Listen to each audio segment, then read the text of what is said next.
Salut la team, j'espère que tu vas bien. Pensée du jour numéro 349, si je ne me trompe pas. On va parler du facteur oublié dans la planification pour la performance. Ça va être le sujet du jour. Avant ça, petit update sur les choses de manière globale. Première chose, j'ai mis à jour les profilages physiologiques pour qu'il y ait 2 formules de disponibles. Donc jusqu'à maintenant, tous mes tests se faisaient sous le format profilage avancé. C'est comme ça que je l'ai nommé ou renommé maintenant, avec du coup des tests préalables qui nous permettent de calibrer, non seulement calibrer le test de profilage, mais également avoir des mesures de performance pour la suite et la quantification des progrès. Il y a un questionnaire qui vient avec, il y a un test de spirométrie pour voir ta capacité respiratoire, et ensuite pendant le test d'effort, on mesure le lactate, la fréquence cardiaque, l'oxymétrie musculaire avec les MOXY, la VO2 et la ventilation avec le VO2 Master, le RPE bien sûr. Et au final, tu as un rapport de 6 pages avec tous les détails de ta physiologie, ton spectre d'intensité, basse, moyenne, haute intensité, avec toutes les zones d'entraînement également. Donc ça, c'est ce que tu reçois et ce que tu recevais jusqu'à maintenant avec la formule avancée ou la formule complète, qui est toujours disponible sous cette forme-là. Et j'ai simplement rajouté un deuxième format, si on veut bien, qui est un petit peu plus simple, qui du coup prend un petit peu moins de temps et qui est un petit peu moins cher également. Donc pour donner des idées très concrètes, le test complet, il était jusqu'à maintenant à 375 francs suisses complet pour le test, 350 quand je suis en France, parce qu'il y a les taxes qui changent. Et pour ce test, on va dire simplifié, ou le test de base, comme je l'appelle maintenant, ce que je vais faire, c'est, on va pas faire le test de spirométrie et on va pas utiliser le VO2 Master ni les MOXY, on va juste utiliser lactate, fréquence cardiaque, RPE. Tu feras les tests au préalable, tu rempliras le questionnaire et bien sûr, on peut baser des entraînements et une programmation individualisée sur la base de ce profilage simple, on va dire, au profilage de base. Mais voilà, pour ceux qui ont peut-être pas besoin de tous les détails physio et qui ont peut-être un budget un petit peu moins important également, eh ben, ça peut te permettre d'avoir quand même accès au profilage sans nécessairement avoir toutes les bells and whistles, comme on dit en anglais, tous les petits détails, mais d'avoir concrètement, connaître ta physiologie, savoir comment tu vas pouvoir t'entraîner de manière optimale et quel aspect de ton conditionnement tu dois optimiser en priorité par rapport à soit ton sport, soit tes compétitions à venir, soit ton profil. Il y a plein de manières de l'organiser. Mais donc voilà, le test complet entre 350 et 375 francs selon où tu l'effectues, et le test avec le format de base qui va être à, si je ne me trompe pas, il faut que je vérifie, mais je l'ai fait hier, mais j'ai déjà oublié, entre 200 et 225 francs pour le test de base. Si je ne me trompe pas, c'est peut-être 225 à 250.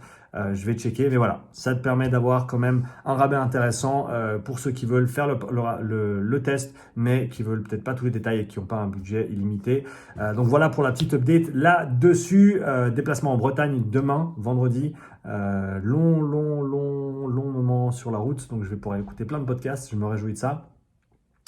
Samedi, séminaire en Bretagne, donc si tu es encore intéressé, il reste des places. Testing dimanche et lundi en Bretagne, si tu es intéressé, il me reste encore des places. N'hésite pas à me laisser un commentaire, je t'envoie les liens d'inscription. On revient sur la pensée du jour, du coup, le facteur oublié de la planification pour la performance, c'est le sujet du jour.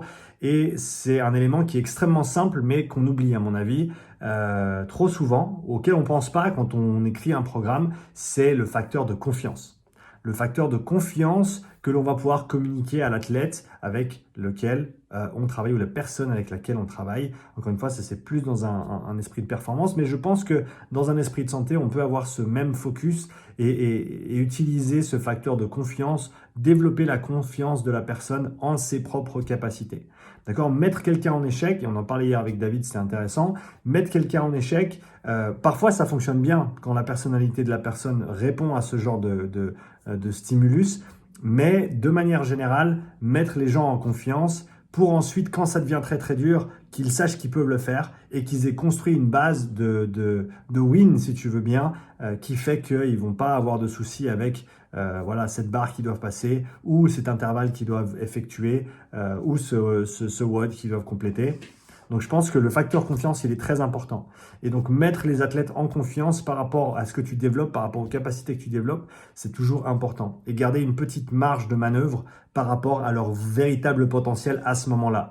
Très rarement, en tout cas moi c'est la manière dont j'opère, je vais très rarement aller chercher le potentiel absolu de la personne avec laquelle je travaille, je veux dire de manière hebdomadaire.